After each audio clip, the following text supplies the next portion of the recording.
연간 300만 보, 평생 지구 4바퀴 반을 걷는 발. 발이 편해야 몸이 편안해집니다. 오늘도 열심히 걷고 서고 움직였다면 이제 발이 보내는 신호에 주목해야 할 시간. 발목 염좌에서 시작된 발목 불안전성, 그리고 발목 관절염까지 당신의 발걸음을 진단해 드립니다. 발 건강을 지키는 방법. 정형외과 전문의 이태훈 원장과 함께 알아봅니다.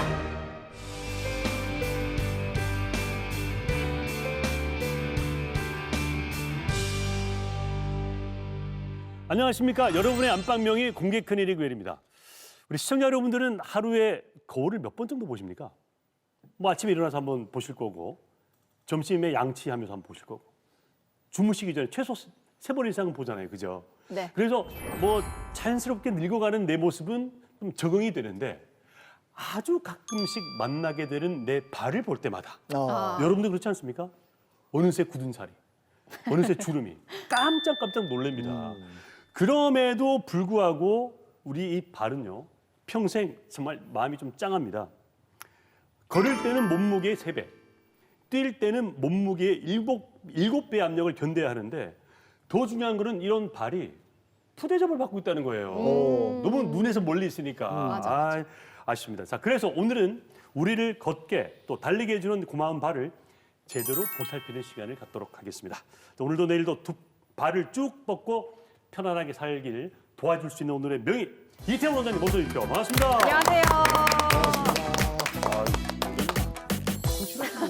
저는 갑자기 무슨 모델이 앉아 계신 줄 알았습니다. 정말요. 예. 혹시 모델 버킹 하시는 건 아니시죠? 아, 전혀 아닙니다. 자, 이태훈 원장님은 그 발 전문가시잖아요. 발의 명이시고 내 발 건강만큼을 꼭 지키기 위해서 이것만은 꼭 한다. 뭐 하십니까? 보통 사람들은 자기 전에 세수하고 발을 씻지 않습니까? 저는 추가적으로 10분에서 15분 정도 미지근한 물에 네. 발을 족욕을 한 뒤 예. 마사지를 하고 꼭 네. 잠이 드는 편입니다.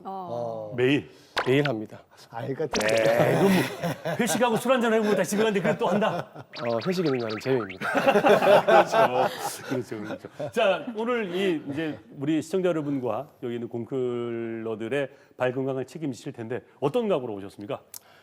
예, 저는 전문 방송인이 아니라서 말주변이 조금 떨어질 수는 있지만 진료실에서 우리 환자들께 미처 전달하지 못했던 이야기들을 편안한 마음으로 전달한다는 마음으로 이렇게 임하게 되었습니다. 네.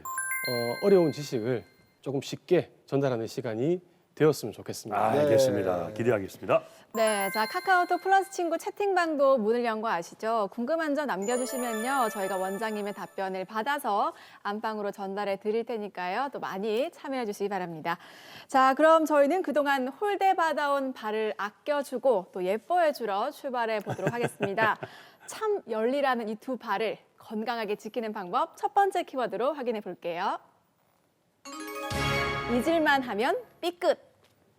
삐끗. 우리 삐었다 그러잖아요. 삐었다. 그죠. 예. 예. 근데 이건 뭐 우리가 발을 삐는 경험은 누구나 한 번은 다 하지 않습니까? 한 번 네. 이상은 하죠. 예. 근데 사실 그 발 삐면 첫 번째 하는 게 이제 집에 어머니가 왜요? 너무 자주 삐어가지고 아. 좀 생각하고 있었어요. 진혜 아나운서 저희 몇 어머니는 번인지. 뭘 해주시는지. 저도 자주 삐었는데 그때 뭐 파스 발라주시거나 좀 네. 주물러주시거나 놔두면 좀 이게 그냥 나으니까 큰 병이라고 생각하지 않는데 그런데 이렇게 발을 자주 삐는 거 이게 원장님 병이 될 수도 있습니까? 예, 발목 염좌는 모든 스포츠 활동의 약 30~30%를 차지할 만큼 근골격계 손상 중에서는 가장 흔하다고 볼 수 있습니다. 예. 급성일 경우에는 뭐 특별한 치료를 하지 않아도 2주 내에 보통 증상이 없어지기 마련입니다. 네. 따라서 우리가 별것 아니겠지 하고 관가를 하고 넘어가게 되는데 이렇게 방치하게 될 경우에는 경우에 따라서 약 30%에서 만성적인 발목 통증, 반복적인 부종, 그리고 발목에 힘이 떨어진다든지 이런 증상들이 생길 수가 있습니다. 네. 그리고 드물긴 하지만 신경이 늘어나서 스트레칭되어 신경이 손상되게 되면 네. 이상 감각이나 발목에 힘이 빠지는 증상들을 경험하게 됩니다. 네. 원장님은 어릴 때 발목 좀 잘 삐는 편이셨어요? 아니면은 튼튼한 편이셨습니까? 저는 운동을 좋아해서 예. 실제 발목을 삐거나 한 적이 있는데 예. 좋은 의사 선생님을 학창 시절에 만나서 지금 현재로는 발목이 아무 문제 없이 잘 쓰고 있습니다. 아, 그래서 이제 병원 이제 의사 선생님이 되시고 또 정형외과 중에서도 발목을 또 이렇게 전문적으로 예, 하게 된 그렇습니다. 계기가 된 겁니까? 예, 예, 좋으니까. 그러니까 발목이 삐끗했다고 하니까 저는 평소에 발목을 좀 많이 삐끗한 편이어서 어. 괜히 길 가다가 뭐 여기 있었나? 뭐 돌부리에 걸렸나? 연기 아닌 연기를 아, 하게 되는 뭐 여기 있었나? 뭐 돌부리에 걸렸나? 연기 아닌 연기를 하게 되는 민망하잖아요. 오. 괜히 뭐 여기 뭐 있나? 이렇게 뭐 보게 되거든요. 오. 그러니까 여자들은 특히나 또 하이힐을 신다 보니까 예. 발목을 또 많이 삐끗하게 되는 경우가 많은데 네. 근데 이게 발목을 접질렀다고 해서 다 병이 되는 것도 아니고 음흠. 한 달에 몇 번을 접질러야 이게 병이다라는 기준이 없잖아요. 네, 맞아. 이게 어떤 경우에 발목 불안정성이 되는 건가요? 사실 방금 말씀하신 대로 한 달에 몇 번, 1년에 몇 번 이런 시간적인 기준은 따로 없습니다. 예. 하지만 크게 접지르고 나서 급성 염자 이후에 네. 우리가 만성적인 통증, 부기 등을 경험하게 된다면 또한 내가 이전에는 이 정도로 발목이 삐끗하지 않았는데 약한 외력에도 자주 삐끗하게 된다라고 하면 발목 불안정성을 의심할 수 있습니다. 예. 사실 진단은 진료실에서 검사자가 발목을 당긴다거나 안쪽으로 꺾게 되어 관절이 이탈하는 것을 우리가 느낄 수가 있는 것이고 예. 객관적인 검사로는 엑스레이를 찍게 되는데 네. 일정 힘을 가해서 관절이 자기 위치에서 얼마만큼 벗어나는지를 측정하여서 네. 발목 불안정성을 진단할 수 있습니다. 예. 어. 방금 원장님 말씀하셨을 때 심하게 접질렀을 경우를 얘기하신 거잖아요, 그죠? 예, 근데 예. 이렇게 보통 걷다가 아까 우리 정준희 아나운서처럼 삐끗할 수 있거든요. 그러면 아니 뭐지? 무슨 뭐 남 탓하고 지나가면 아니, 되는데. 특히 횡단보도에서 그렇지. 차 다 서 있는데 횡단보도에서 아우 민망하고 그럴 수 부끄럽죠. 있고. 근데 이게 심하게 접질린다는 건 어떤 운동을 하거나 그러면 뭐 어떤 큰 행동을 하다가 콱 뼈가지고 걷지도 못하고 막 발이 부를 정도 그 정도가 돼야 되는 그 정도가 심한 겁니까? 예, 발목 염자 이후에 실제로 두 가지 분류로 할 수 있습니다. 진료실에 들어올 때 걷지 못하고 오시는 분들 어허. 그리고 걸어 들어오지만 불편감을 호소하시는 분들이 있는데 네. 사실은 이 두 가지 다 문제가 될 수 있기 때문에 예. 이 두 가지 다 문제가 될 수 있기 때문에 예. 본인 판단이 잘 되지 않을 경우에는 네. 가까운 의료기관에서 문의를 하시는 게 좀 더 적절할 것 같습니다. 네, 그렇죠. 네. 예. 발목이 좀 아픈다든지 이제 오늘 지금 발목 불안정성에 대해서 이야기하잖아요. 네. 근데 통증이 있거나 또는 좀 부어 있으면은 막 괜찮겠지 그러잖아요. 그런데 뭐 이것도 다른 질병하고 헷갈리기도 하는데 어떤 증세가 좀 자주 나타나면 발목 불안정성을 어려워요 말이 발목 불안정성을 의심해봐야 될까요? 일상생활에서 하이힐처럼 높은 굽을 신고 장기간 서 있다거나 보행했을 때 네. 혹은 내리막길을 장시간 걸어올 때 가령 우리 등산했다가 내려올 경우를 생각을 해보면요. 이후 활동에서 우리가 통증을 느끼거나 아니면 자기 전에 우리한 어떤 불편감을 느낀다면 네. 한 번쯤은 의심해 볼 수 있습니다. 오호. 또한 노면이 울퉁불퉁한 길을 걷거나 너무 낮은 슬리퍼 같은 신발을 신어서 지면과 발이 접지력이 좋지 못한 경우를 보행을 하게 됐을 경우에 우리가 발목 불편감이나 통증을 느낄 때에도 실제 발목 불안정성이 있을 수가 있습니다. 네, 그렇군요. 종합을 하면 네. 우리 발목이 앞쪽으로 기울어지는 상황, 즉 내리막 같은 길을 걷거나 하이힐을 신는 경우나 울퉁불퉁한 길을 걷고 나서 장기간 보행했을 때 발목이 불편하다면 한 번쯤은 의심해 보는 게 좋을 것 같습니다. 네. 그렇군요. 예. 저도 현역 때 뭐 가끔씩 발목을 삐어봤는데 크게는 안 삐어봤어요. 예. 근데 이 사람마다 조금씩 틀리지 않습니까? 크게 삐어가지고 당장 못 걷는 사람도 있고 살짝 자주 접질려서 맞아. 맞아요. 예, 아무 예. 증상 없이 잘 걷는 사람이 있는데 정준희 씨 같은 경우. 어느 쪽이 더 발목으로 위험합니까? 걷죠. 예, 거기에 대한 답변은요. 예. 사실 둘 다 좋지 않은 경우겠죠. 둘 다 좋지 않은 경우겠죠. 예. 하지만 우리가 심하게 삐어서 걷지 못할 정도로 붓게 되는 경우에는 급성으로 판단이 되고요.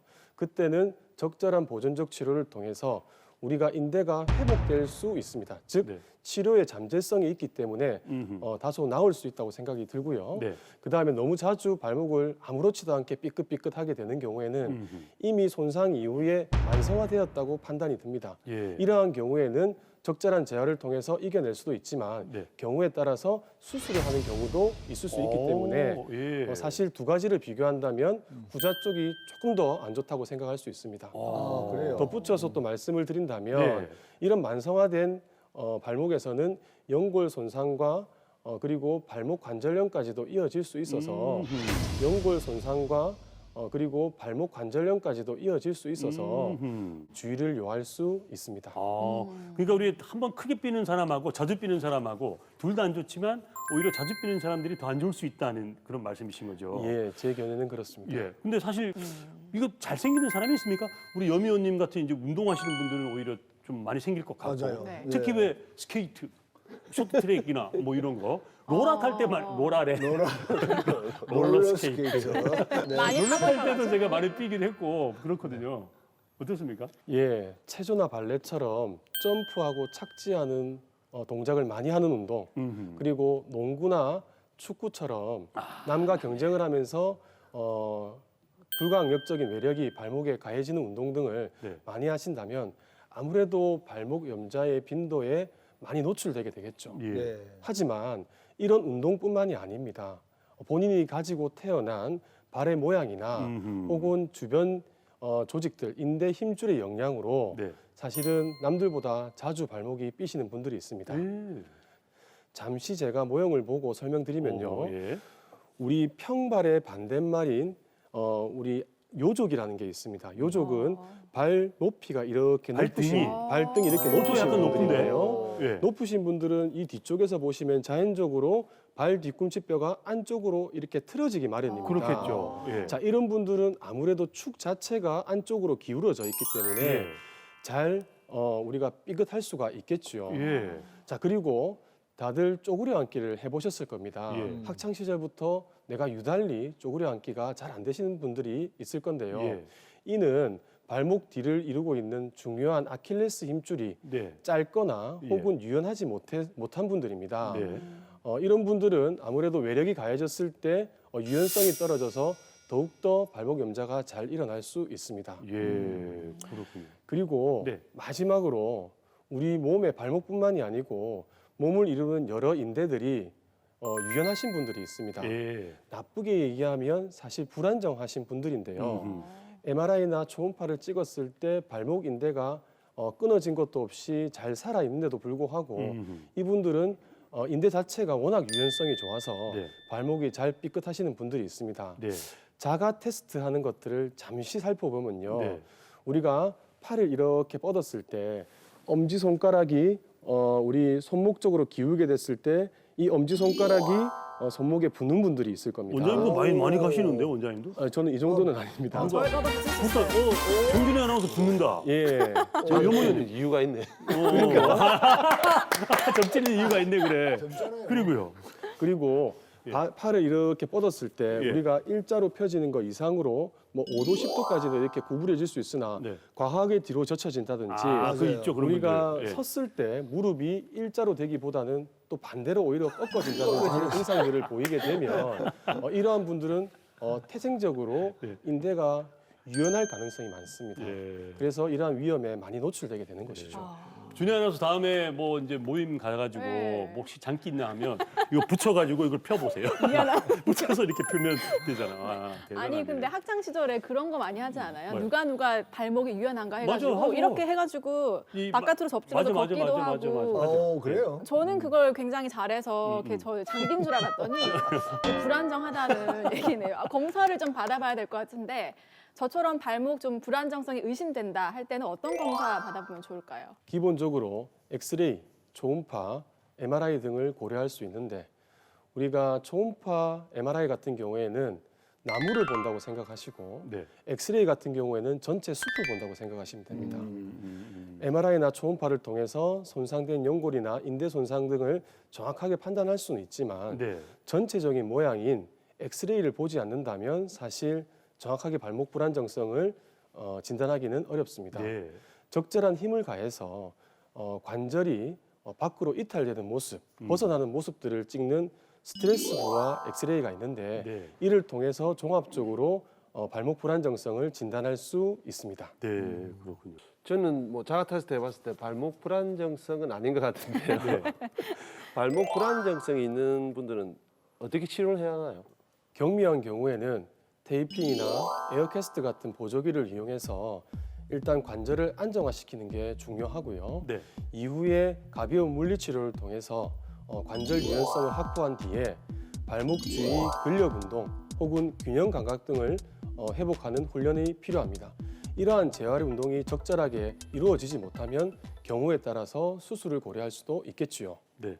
아니 원장님 말씀하셨지만은 발목을 좀 삔 게 네. 수술로까지 해야 된다. 네. 이 참 일반인들은 생각이 힘든데. 그러게요. 자 그러면 수술은 어떤 경우에 정말 피치 못하게 하게 됩니까? 예, 수술은 급성염자 이후에 약 2, 3개월 동안 적절한 재활이 이루어지지 못하거나 네. 재활에도 불구하고 발목이 흔들리는 불안정성이 남아 있을 경우에 제한적으로 고려될 수 있습니다. 예. 하지만 급성일 경우에도 골절이 동반된다든지 연골 손상 등이 있으면 네. 처음부터 수술을 고려하는 경우도 종종 있습니다. 네. 수술은 끊어진 인대와 주변 조직들을 이어주게 되는 발목 변형인대 봉합술이 있고요. 예. 그리고 인대 조직들이 튼튼하지 못하거나 예. 재수술인 경우에는 타인의 힘줄을 가져와서 이식하는 발목 재건술도 고려할 수 있습니다. 예. 그러니까 그러니까- 지금 원장님 말씀은 뭐 크게 삐었거나 아니면 계속해서 삐는 현상이 생기고 할 때는 불가피하게 수술을 해야 된다는 그런 말씀이신데 보통 우리가 발목 삐어 보면 기억 한번 더듬어 보세요. 여러분도 네. 마찬가지고 제일 먼저 하는 게 뭐 파스 붙이고 그잖아요. 아니면 뭐 네. 동네 뭐 한의원 가서 침 맞기도 하고 또 침도 잘 나을 때가 있어요. 네. 그럼에도 불구하고 이제 그냥 가만히 놔뒀다. 그러니까 치료를 적극적으로 전문적으로 하지 않고 가만히 놔뒀다 했을 때 다른 합병증으로 발전할 가능성도 있습니까? 예, 이를 방치하게 되면 약 3명 중에 1명꼴로 약 30%에서 만성적인 통증 그리고 반복적인 부기, 네. 그다음에 발목에 힘이 빠진다든지 어허. 쉽게 피로감을 느낄 수가 있습니다. 예. 그리고 시간이 조금 걸리기는 하지만 계속 이렇게 방치된다면 때에 따라서 연골 손상이든 발목 관절염으로 이행될 수가 있기 때문에 음흠. 주의를 요합니다. 그러네요. 그러니까 우리가 평소에 참 걸음걸이나 이렇게 걷는 거에서 가장 중요한 게 발목인데 그러게요. 이 발목 불안정성을 좀 예방을 하고 좀 튼튼하게 지키기 위해서 평소에 좀 어떻게 하면 되나요? 우선 높은 하이힐이나 낮은 슬리퍼 같은 것을 신게 되었을 때 아무래도 지면과 발의 접지력이 부족하여서 쉽게 작은 외력에도 발목 염좌가 일어날 수 있습니다. 따라서 본인 발에 맞는 신발을 신는 것이 가장 중요하다고 생각할 수 있습니다. 네. 두 번째로는 네. 운동하시기 전에 충분히 발목 주변을 풀어줌으로 해서 관절의 유연성을 확보한 뒤 운동을 시작하시는 것이 바람직합니다. 네. 마지막으로 이후에 알려드리겠지만 가볍게 할 수 있는 발목 주위 근력 강화 운동들을 평소에도 일상화시키시면 조금 더 도움이 될 수 있을 것입니다. 네. 좋습니다. 자, 공개 클리닉웰 오늘은 여러분의 발목 건강을 체크해드리고 있습니다. 잘 생각해 보십시오. 물론 개인차는 있겠습니다만 약한 지름이 10에서 15 정도밖에 안 되는 두 개의 이 조그마한 발목이 뭐 적게는 40kg 정도에서 많게는 뭐 7, 80kg, 더 많게는 100kg 넘게 감당을 왜 놀라세요? 0.1톤. 형님 웃으시네요. 0.1톤 100kg 넘게 감당하는 이 기관이 바로 발목입니다. 예, 정말 참 이 발목을 우리 더 이상 푸대접해서는 안 됩니다. 자, 그래서 우리 이 발목을 두고 놔두는 낭설들 이 시간을 통해서 싹 없애버리죠. 이름하여 진실과 오해 OX 퀴즈. 자, 오늘 문제는 5개 문제를 염정석 위원님은 하나 이상 틀리시면 안 됩니다. 그렇습니까? 예, 안 됩니다. 자, 큰일 났네. 여러분도 함께 풀어보시길 바랍니다. 첫 번째 문제. 한 번 삔 발목은 또 삐기가 쉽다. 맞으면 O, 틀리면 X. 하나, 둘, 셋. 아, 너무 아, 쉽잖아요. 문제가 쉽잖아요. 정말일까요? 네. 확실합니까? 네. 원장님, 정답을 공개해 주세요. 예, 첫 문제는 아주 쉽게 O입니다. 아, 예. 어, 사실 역시. 예. 여러분들 다들 예상하시다시피 네. 한 번 발목이 삐끗하게 되면 네. 인대 손상이 일어나게 돼서 네. 이러한 인대가 회복하는데 네. 약 1년 동안 70% 정도를 회복하게 됩니다. 물론 네. 경우의 차이는 있겠지만요. 음흠. 생각보다 많은 시간들이 걸리기 때문에 한번 이렇게 접지르고 나면 이후에도 조금 더 약한 매력에도 잘 접질릴 수가 있는 것입니다. 네, 그렇군요. 첫 번째 문제 잘 맞히셨어요. 너무 상식이에요. 자, 이제부터 헛갈리기 시작합니다. 자, 갑니다. 참. 두 번째 문제. 나이가 들수록 발목이 굵어지는 건 당연한 현상이다. 맞으면 틀리면 X. 쉬워요. 쉽다고요? 네네. 쉽다고요? 네네. 자, 일단 정답 하나, 오케이. 둘, 셋. O XX. 가망사는 많이 틀리면은 출연료 기부할 생각 있으십니까? 난안 굵어지거든요. 안 굴, 오케이, 알겠습니다. 자, 그러면 원장님 정답을 공개해 주시죠. 두 번째도 저는 쉽게 맞출 줄 알았는데 네. 두 번째도 당연히 X입니다. 분명히 틀렸어요. 예. 덧붙여 설명을 드리면 네. 우리가 나이가 들면서 발목이 굵어지는 원인들이 사실은 많이 있는데요. 네. 특히 이제 심장 질환이나 음흠. 혈관 상태가 좋지 않아서 다리가 부종이 생긴다고 하죠. 네. 이런 경우에는 엄밀히 얘기하면 발목이 굵어진다고 볼 수는 없지만 네. 이러한 경우를 제외하고 말씀을 드리겠습니다. 네. 일반적인 경우에는 나이가 들더라도 발목이 특별히 굵어지진 않지만 네. 발목 불안정성이 있어서 주변 조직들이 부어 있거나 네. 만성적으로 부어 있거나 네. 혹은 여러분들 무릎도 관절염이 심해지면 무릎이 굵어진다고 하시죠. 네. 그것처럼 발목도 관절염이 심해지면 발목이 굵어질 수가 있습니다. 따라서 네. 항상 나이가 들면서 발목이 굵어진다는 것은 네. 잘못된 생각입니다. 네. 오. 나이 드신 분들, 내가 나이가 드니까 발목이 굵어지는 애가 아니네요. 이미 굵으셨네요. 대체로는 몇 가지 해봤고. 자, 세 번째 문제. 다 맞히시면은 진짜 대박인데. 발목이 삐었을 땐 냉찜질이 좋다. 쉬워요. 맞으면 틀리면 하나, 둘, 셋. 여미연님 지금 오를 드셨어요? 냉찜. 감독쌤도 오 드셨죠? 네네. 냉찜질에. 네, 안 맞는데. 바꿔요. 저는 이게 있었으면 X 들었습니다. 아니야. 제가 설명을 나누게 해드릴게요. 네. 자, 정답을 보여주십시오. 정답은 뭡니까? 하나, 둘, 셋. 정답은 O입니다. 뭐 저도 잘 알지만 예. 우리 여미 의원님께서도 정말 잘 아실 건데요. 우리가 발목이 삐끗하고 염자가 일어나게 되면 정도의 차이는 있지만 어느 정도는 붓게 됩니다. 네. 실제 24시간 안에 붓기가 감소되는 경우도 있지만 네. 생각보다 오래 가는 경우도 있습니다. 음흠. 즉 우리 일반인들이 판단하기 어려우시면 급성 염자에서 발목 붓기가 가라앉을 때까지는 냉찜질이 좋다. 음흠. 이렇게 간단하게 생각하시면 네. 좋을 것 같습니다. 네. 근데 제가 알기로는 원장님, 예를 들어 야구 하시고 던지시고 나면은 냉찜질 하잖아요. 네. 그러니까 오래 써가지고 근육과 인대가 피로해졌을 때는 냉찜질이 좋고 갑자기 탁 삐었다. 이럴 때는 온찜질이 좋다고 얘기를 하던데 이건 잘못된 겁니까? 물론 부종이 심하지 않는 경우에는 온찜질을 할 수 있으나 예. 방금도 말씀드렸다시피 음. 급성 염자가 일어나게 되면 네. 사실 정도의 차이는 있지만 어느 정도 붓게 됩니다. 아하. 우리가 인지를 못할 뿐이지. 아하. 그래서 예. 초반에는 냉찜질을 하고 네. 어느 정도 지나고 나서 온찜질을 하는 것이 바람직합니다. 네. 자, 아이고 제가 틀렸네요. 네 번째 문제. 급성 염자로 발이 부었을 땐 바로 물리 치료를 해야 된다. 맞으면 틀리면 X. 이거 하나, 쉬워요. 둘, 셋. X. 예. 바로 자, 정답을 공개해 네. 주십시오. 정답은? 예, 정답은 X입니다. 아. 사실 우리 진료실에서 환자분들께서 많이 질문하시는 내용인데요. 급성으로 부어 있을 때는 물리치료가 엄밀히 얘기하면 가능은 합니다. 하지만 그게 냉동치료, 즉 집에서 하는 냉찜질의 수준을 크게 벗어나지 못하기 때문에 예. 구태여 병원까지 오셔가지고 발목도 불편하신데 물리치료를 하실 필요는 없다는 의미입니다. 네. 예. 그러니까 따라서 예. 부기가 감소되고 나서 네. 어느 정도 안정화가 되고 나면 음흠. 병원에 오셔서 적절한 물리치료를 받는 것이 네. 필요하다고 생각됩니다. 네. 원장님 그 이왕 말씀 나오신 김에 냉찜질이라고 하면 집에 있는 얼음팩 만들거나 이렇게 찬물에 탁 넣어놓고 얼음이 없으면 찬물에 넣어놓거나 이렇게 하면 됩니까? 예, 너무 냉찜질을 어렵게 생각하지 마시고요. 예. 얼음이 있다고 하면 얼음을 헝겊에 싸서 예. 이렇게 피부 자극이 없는 범위 내에서 네. 찜질을 해주시는 게 좋고, 예. 그리고 그게 얼음이 여의치가 않다고 하면 네. 찬물에서 찜질하는 것도 일부 도움이 됩니다. 네. 잘 알겠습니다.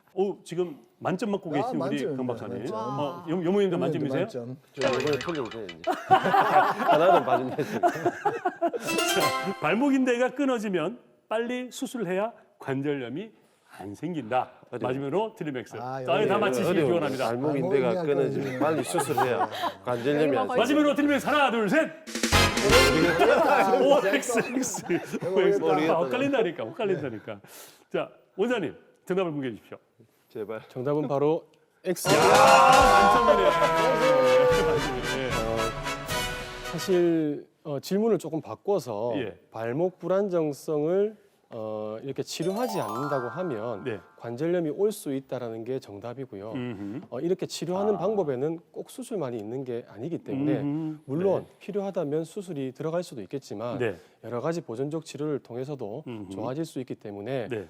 미연에 방지를 하는 것이 필요하다고 생각이 듭니다. 잘 알겠습니다. 그래도 끊어지면 언젠가는 꼬매야 될 거 아니에요. 예, 빨리는 아니라 하더라도. 예, 맞습니다. 하지만 발목은 앞서 말씀드린 대로 생각보다 안정적인 관절에 속합니다. 예. 따라서 무릎의 십자인대가 끊어지든 어깨 회전근개가 파열되는 것처럼 네. 인대가 끊어진다 할지라도 그 불안정성이 생각보다 덜할 수가 있는 예. 것입니다. 그래서 끊어진 인대가 있다 할지라도 음흠. 사실 주변 힘줄들을 강화시키거나 균형 네. 감각을 통해서 불안정증이 생기지 않게도 충분히 가능할 수 있습니다. 좋은 말씀이네요. 예, 네. 알겠습니다. 자, 이렇게 발목 불안정증의 원인과 증상, 또 치료법, 속설까지 알아봤는데요. 이번에는 원장님께서 발목을 튼튼하게 지키는 비법을 알려주신다고 합니다. 건강한 발로 꽃길을 걷게 해줄 두 번째 키워드 공개합니다. 통증에 발목 잡히다. 통증에 발목 잡히다. 우리가 보통 그 관절염 그러면 무릎 어깨 정도를 많이 이제 생각하시는데 발목에 관절염이 생긴다? 아마 깜짝 놀란 분들이 몇 분 계실 겁니다. 왜냐하면 아까 이태원 원장님께서 설명을 하시다가 이것이 관절염으로 진행될 수 있다고 말씀을 하셨잖아요, 그죠? 자, 이제 발목 관절염으로 한번 넘어가 볼까요? 어떤 질병입니까? 우리 몸에 있는 모든 관절들은 뼈와 뼈 사이에 연골들이 있음으로 해서 네. 관절을 용이하게 움직일 수 있게 하고 네. 충격 흡수를 하게 해줍니다. 네. 발목도 이와 마찬가지인데요. 네. 실제 이 관절이 다름으로 해서 통증을 비롯한 여러 가지 증상들을 일으키는 것이 바로 관절염입니다. 네. 발목도 예외가 될 수 없고요. 예. 무릎과 고관절과는 조금은 특징이 다른 부분이 있지만 본질적으로는 연골이 벗겨져서 뼈와 뼈가 부딪혀서 통증을 비롯한 여러 가지 증상을 나타내는 것도 발목 관절염이라고 할 수 있습니다. 예. 그렇군요. 그런데 저희가 육안으로 봐도 사실 발목이 무릎보다는 또 약할 것 같고 맞아. 그렇지 않아요? 그런데 주위에 보면 발목 관절염 걸렸다고 하는 건 한 번도 들어본 적이 없고 무릎 관절염은 많이 들어봤잖아요. 예, 예. 이거는 많다니까요. 병원에 가면 주위에서는 못 본 것 같은데 원장님 이건 왜 그렇습니까? 말씀하신 대로 증상이 있는 무릎 관절염 환자가 발목 관절염 환자보다 9배 높은 것으로 집계되고 있습니다. 네. 이는 발목 관절의 특징 때문입니다. 발목 관절은 블럭이 끼워져 있는 것처럼 안정적인 격자 구조로 이루어져 있기 때문에 네. 실제 불안정성이 발생하더라도 연골 자극이 좀 덜할 수 있습니다. 그리고 어깨나 무릎 관절처럼 운동 범위나 운동 방향이 아주 다양하지만은 않기 때문에 아하, 이러한 이유로 관절염에 덜 노출될 수가 있는 것입니다. 예, 그러네요. 또한 재미있는 사실은 발목의 연골은 무릎이나 다른 관절들과 다르게 품질이 좋은 연골로 이루어져 있습니다. 예. 비록 얇지만 이것은 나이가 들면서 저절로 노화가 진행된다든지 그런 퇴행성 변화가 잘 일어나지가 않기 때문에 발목 관절염의 환자들이 아무래도 무릎 관절염 환자보다는 적을 수가 있는 것입니다. 발목 불안정성이 발목 관절염으로 이어진 경우가 많은데요. 또 어떤 원인이 발목 관절염이 이제 생기는지 그게 궁금하고 무릎 관절염처럼 나이가 들면 일반적으로 생기는 건지 궁금합니다. 예, 앞서 말씀드린 대로 우리 발목 연골은 품질이 좋습니다. 우리 발목 연골은 품질이 좋습니다. 예. 따라서 나이가 들면서 생기는 퇴행성 변화는 다른 관절에 비해서 매우 낮은 편입니다. 예. 주로 70~80%가 외상, 즉 골절이나 인대 손상으로 인해서 일어나게 되는 경우가 훨씬 더 많고요. 드물긴 하지만 류마티스 관절염, 통풍 등으로 인해 발목 관절염이 일어날 수도 있습니다. 오, 그렇군요. 원장님, 근데 무릎 관절염이 있는 경우에는 우리가 걸음걸이가 달라지잖아요. 근데 또 혹시 무릎 관절염이 있으면은 이 발목 관절염이 잘 생긴다든가 그런 경우도 있을 것 같고, 또 발목이 안 좋으면 무릎 관절이 생길 수 있고 이런데 이 발목 관절염하고 무릎 관절염하고 상관관계가 있습니까? 네, 사실 어려운 질문을 하셨는데요. 무릎 관절과 발목 관절이 직접적인 상관관계가 있다는 보고는 없습니다. 네. 하지만 무릎과 발목이 동시에 관절염이 있는 경우에 우리 다리 축의 모양이, 즉 우리가 O자 다리, 네. 일자 다리, X자 다리 이렇게 얘기를 하는데 예. 하지의 축 모양이 영향을 미칠 수는 있습니다. 가령 예를 들어서요, 발목, 무릎 관절염이 동시에 지닌 환자가 무릎이 O자로 휘어져 있습니다. 이런 분들은 발목 관절염 엑스레이에 비해서 증상을 더욱 고소하실 수도 있고, 이러한 분들이 또 인공 관절을 해서 O자 다리를 교정하게 되었을 때 네. 발목 관절염의 증상을 덜 느끼는 경우가 종종 있습니다. 네. 직접적으로는 관련이 있다 할 수 없지만 이게 간접적으로 서로 영향을 줄 수 있다. 예, 그런 충분히 말씀이시잖아요. 영향을 줄 수가 있는 것입니다. 네. 자, 그러면 발목 불안정증하고 그리고 발목 관절염하고 증상은 두 개가 다릅니까? 저는 거의 비슷할 것 같긴 한데 어떻습니까? 예, 사실 초기에 발목 관절염은 무증상인 경우가 더 많은데요. 예. 굳이 증상이 있다고 하면 앞서 발목 불안정성에 있던 증상들이 있을 수 있습니다. 네.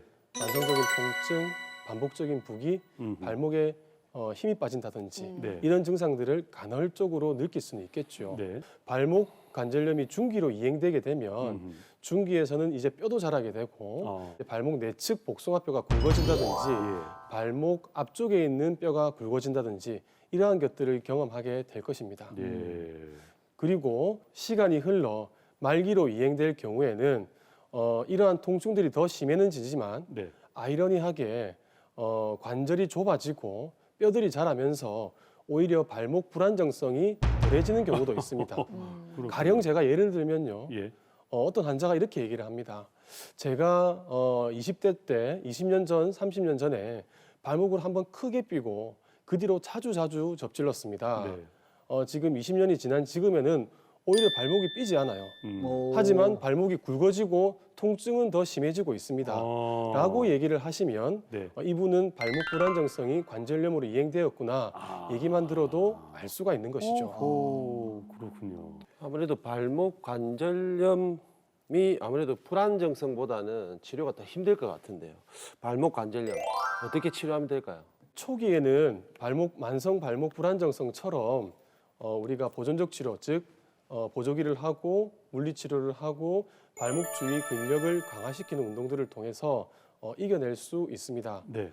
그리고 중기로 이행되게 되면 제한적이긴 하지만 연골의 재생 치료나 혹은 하지의 축을 바꿔줄 수 있는 절골술 등을 고려할 수도 있는데요. 네네. 항상 시행할 수 있는 것만은 아닙니다. 예. 그리고 또 특징이 중기 관절염이 온다 할지라도 발목은 생각보다 잘 견디기 때문에 과연 내가 이 수술을 받아야 되나 이런 생각이 들 수도 있습니다. 예. 이렇게 되었을 때 시간이 흘러 말기로 변하게 되면 말기 관절염 같은 경우에는 사실 약물 치료, 주사 치료 등을 해보고 안 되면 정말 마지막 수술인 인공 관절이나 혹은 손상된 뼈와 뼈를 붙여버리는 네. 발목 유압술 등의 수술을 고려할 수 있습니다. 그렇군요. 아니 근데 보통 이제 퇴행성 관절염은 주로 무릎 생각하잖아요. 이 무릎에 오는 이제 관절염 같은 경우에는 아까 잠깐 말씀하셨지만 인공 관절 수술 하지 않습니까? 네.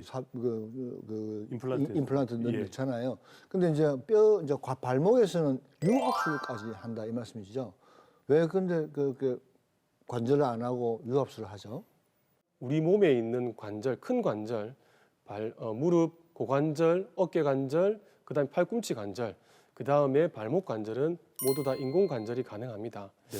이러한 인공관절에서 일반적으로 가장 중요한 부분은 사실 이 인공관절인 쇠붙이가 우리 몸에 들어가서 삽입하게 되었을 때 이를 지지하는 뼈의 역할이 중요합니다. 네. 사실 발목뼈는 다른 관절에 비해서 뼈가 작고 그리고 사람에 따라서 약한 경우가 있기 때문에 네. 처음에 인공관절이 잘 되었을지라도 실제 수명이 짧은 경우가 덜어 있고 만약에 인공관절이 뼈를 침식하게 되는 합병증이 생겼을 경우에는 네. 사실 2차 수술들이 굉장히 힘들어지는 이유 때문에 네. 차라리 처음부터는 유압술을 하는 게 조금 더 낫겠다라고 네. 판단하는 경우도 있습니다. 네. 네. 하지만 잘된 인공관절 수술은 사실 발목 유압술보다는 좀 더 환자분의 만족감을 높일 수 있기 때문에 어느 것이 더 우월하다고 생각하기보다는 네. 그 상황에 맞게 수술법을 결정하는 것이 음. 적절한 방법인 것 같습니다. 네. 원장님 근데 사실 인공관절보다 유압술을 했다.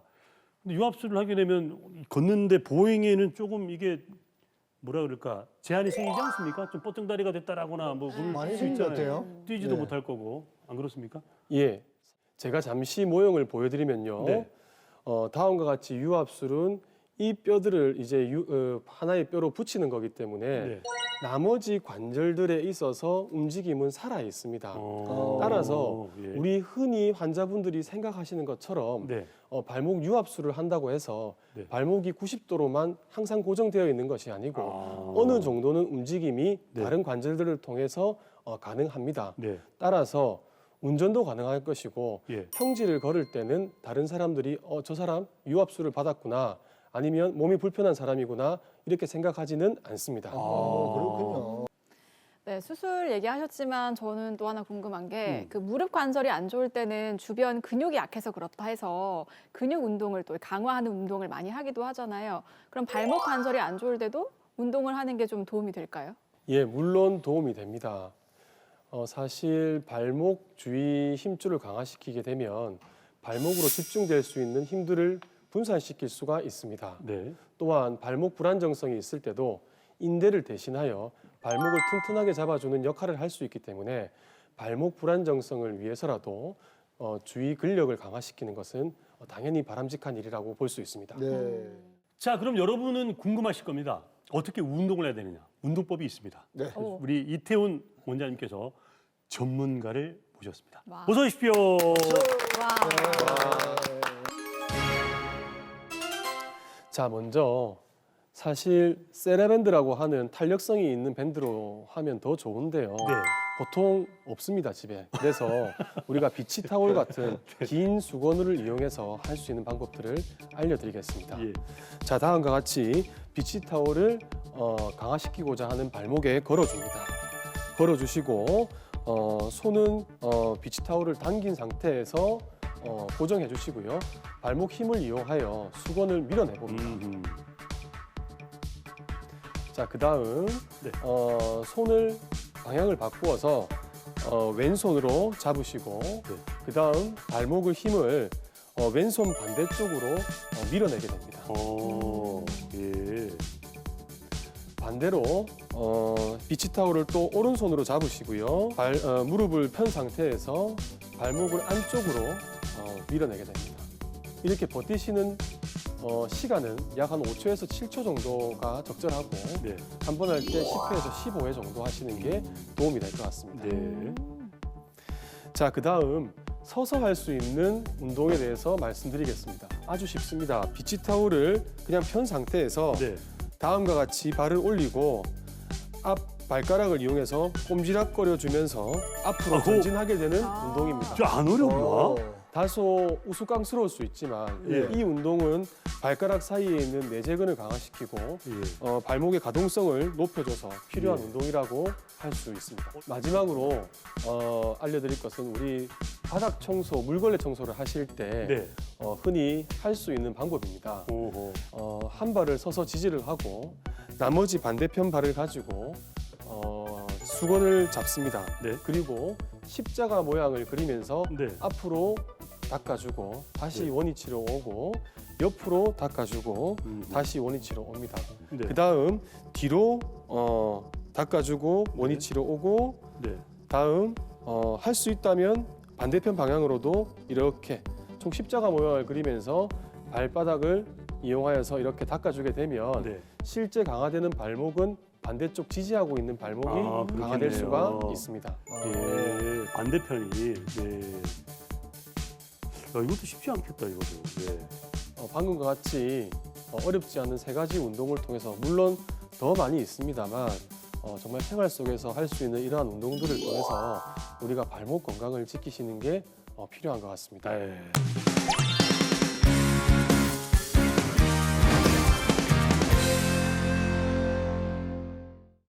자, 남은 인생 꽃길만 쭉 걷고 싶은 건 뭐 사람이면 누구나 다 소망하는 간절한 바람이겠죠. 자, 그러기 위해서는 앞서 했던 운동도 잘 따라 해야 되겠지만 황금 처방전에서 그 비법이 공개될 예정입니다. 네, 아. 기대가 됩니다. 황금 처방전. 자, 오늘 이 처방전 속에 뭐가 있을까요? 정말 어려워요. 어렵죠? 네. 뭐가 있겠습니까? 저는 예, 여모님. 세라밴드 이걸 들지 않았겠나 생각이 들었는데 세라밴드. 좀 운동을 전에 좀 운동을 했지 않습니까? 했죠. 그래서 이게 조금 생각은 세라밴드를 생각을 했는데 세라밴드 운동을 뭐 해놔놓으니까 제가 네네. 이게 뭐가 들어가 있는지 예상이 안 돼요. 아, 예상이 안 된다. 강 박사님 뭐가 들어있을 것 같습니까? 저는 뭐 좋은 이렇게 인대 이렇게 감아주는 고무? 네. 네. 영혼 없는 대답이었고요. 네. 준희 아나운서는? 저는 아까 원장님께서 네. 그 발 모형을 가져오셨잖아요. 네네. 거기서 영감을 얻었어요. 네. 생각나는 거 없으세요? 이거 닭발. 닭발에 맞게 먹으면 이런 거. 그거 닭발즙. 실망이에요. 실망. 자, 이 속엔 여러분들이 뭘 상상하는 그 이상이 있습니다. 지금부터 이태훈 원장님의 황금 처방전을 공개하도록 하겠습니다. 뭐예요? 신발 그 깔창. 뭐 전문적인 용어로는 뭐 인솔이라고 하기도 하고 여러 가지 이름이 있습니다. 근데 원장님 이 깔창을 갖고 오셨어요? 예, 사실은 깔창의 의미에 국한되는 것이 아니고 본인 발에 맞는 신발을 신으시라 그런 의미로 본인 발에 맞는 신발을 들고 왔다고 생각하시면 될 것 같습니다. 그렇군요. 네. 신발을 예. 신발이 그래 중요하군요. 그렇군요. 예. 신발마다 모양이 다 틀리지 않습니까? 예. 뭐 폭이 좁은 신발도 있고 예. 앞이 좀 뾰족한 신발도 맞아. 있고 그러면 어떤 신발을 신어야 그러게. 제가 자기 발목이 발에 좋을까요? 맞는 신발. 그러니까 이게 발에 어떻게 구두도 맞아요? 있고 뭐 단화도 있고 운동화도 있고 하이힐도 있고 발에 많을 맞는 텐데. 신발에 맞춰야 되지 않습니까? 그러니까 요즘은 뭐 맞춤 그렇게 신발이잖아요. 신지. 예. 자, 좋은 신발은 발 앞쪽이 너무 조여져서 발을 불편하게 한다든지 너무 넓어서 접지력을 잃어버리는 신발은 사실 좋지는 않습니다. 예. 그리고 발 뒤꿈치 측면에서 어느 정도의 쿠션감이 있는 그 신발이 네. 조금 더 바람직할 수 있고요. 네. 그 다음에 우리 발은 평평하게 생긴 것이 아니고 안쪽에 보면 둥그스름하게 아치가 있습니다. 네. 네. 그 아치를 잘 받쳐줄 수 있는 신발이 좋은 신발이라고 볼 수 있는 것입니다. 네. 네. 그리고 사실 발 모양이 다 다르기 때문에 네. 방금 말씀드린 조건들을 기본적으로 생각을 하시고 네. 하지만 내가 발에 질환이 있거나 발 모양이 특별히 높거나 아치가 낮은 사람들은 전문적인 기관에서 처방을 받아서 자기 발에 맞는 깔창을 주문하시는 것도 좋은 방법이라고 생각할 수 있습니다. 네.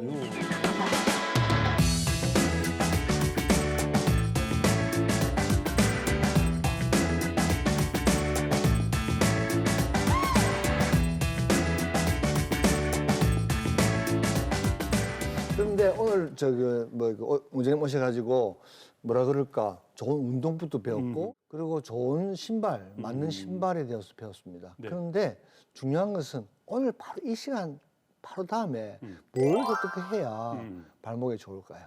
예, 사실 그 일반적인 얘기이지만 황금 처방전에서 언급했듯이 본인 발 아치에 맞는 꼭 피팅이 되는 그러한 신발들을 신어서 지면과의 접지력을 높여 외력에도 불구하고 우리가 발목이 꺾이지 않도록 그렇게 보호를 하는 것이 가장 중요하다고 볼 수 있습니다. 네. 그리고 운동 전에는 충분한 스트레칭을 통해서 발목 유연성을 확보하고 운동을 하시는 게 바람직합니다. 네. 그리고 마지막으로는 방금 알려드렸다시피 집에서 할 수 있는 혹은 사무실에서 할 수 있는 간편한 운동들을 늘 생활화하시면 조금 더 발목 건강을 챙기시는 데 도움이 될 것 같습니다. 네. 네. 자, 사람이 평생 동안 걷는 거리를 측정해 보면 지구 4바퀴 반 정도가 된다고 하잖아요. 네. 참 그만큼 이 발목의 중요성은 강조해도 거듭 강조해도 지나치지 않을 것 같은데 네. 자, 원장님 마지막으로 아직까지도 이 발목을 홀대하고 계시는 부산 경남 시청자분들께 당부의 한 말씀 남겨주시죠. 발목 관절은 무릎 관절처럼 나이가 들어감에 있어 자연적으로 망가지는 관절이 아닙니다. 주로 외상을 통해서 후유증으로 오게 되는 관절염이 대부분인데요. 이를 미연에 예방을 해서 오지 않도록 하는 것이 가장 중요하다고 생각합니다. 그리고 이미 관절염이 왔다 하더라도 진행하는 속도는 다른 관절에 비해서 느린 편이기 때문에 적절한 치료를 통해서 이를 극복해 나가는 것이 필요하다고 생각합니다. 예, 좋은 말씀 감사합니다. 감사합니다. 네. 오늘 어땠어요? 저도 사실 발목에 대해서는 그렇게 관심을 많이 갖지 않고 있던 네. 터라 야 발목 얘도 좀 잘 좀 챙겨봐야 되겠다는 그런 그러게요. 생각을 좀 했거든요. 준희 씨. 저는 발목이 워낙 유연하다고 생각을 하고 있었는데 네. 생각을 해보니까 제가 네. 몇 년 전에 행사를 가러 갔는데 네. 어떤 분께 저한테 발목이 돌아간 것 같다고 오. 검사를 받아보라 하시더라고요. 예. 좀 제가 불안정하니까 좀 검사를 받아봐야 되지 않을까 그러네요. 하는 생각이 듭니다. 박사님 네. 발목 건강하시죠? 저는 발목 괜찮은데요. 예. 주로 이제 우리 발목을 볼 때는 그 발목을 잘 안 보죠. 발톱 깎을 때만 보지 네. 잘 안 보는데 그렇죠. 좀 잘 좀 대해줘야 되겠네요. 네. 네. 요미연님, 네 92년 롯데를 우승으로 이끌었던 그 발목은 괜찮으십니까? 하나 다시 한번 물어볼게요. 네. 저는 발목을 한번 심하게 접질려 가지고 아이고 이거 큰일 났다 네. 이런 느낌을 받은 적이 있는데 예. 그래도 몇 분 안 지나서 멀쩡하게 걸어 다녔거든요. 네. 네. 이건 뭐 건강한 겁니까? 발목이 뭐 강한 겁니까? 네. 앞서 말씀드린 대로 사실 발목이 급성 염좌 이후에 만성으로 이행되는 확률은 네. 약 한 30%로 보고됩니다. 아. 그래서 사실은 별다른 치료 없이도 낫게 되는 경우도 물론 있지만 예. 그러한 것들이 계속 반복된다면 문제가 있는 것이죠. 네. 네. 워낙 건강하시니까 그럴 거예요. 네. 건강한 것 같습니다. 네. 저는 오늘 그냥 매일 저 발목이 찜질, 네. 온찜질을 좀 해야 되겠다는 생각이 좀 드네요. 그렇죠. 예. 자, 여러분 정말 발목을 잘 챙겨야 여러분의 삶의 질도 아마 높아질 것 같습니다. 그 많은 해답은 이태원 원장님께서 주셨기 때문에 여러분 꼭 지키시고 못 보셨다 다시 보기 네. 잘 챙겨보시길 바라고요. 자, 오늘의 명의 이태원 원장님과 함께했습니다. 고맙습니다, 원장님. 감사합니다.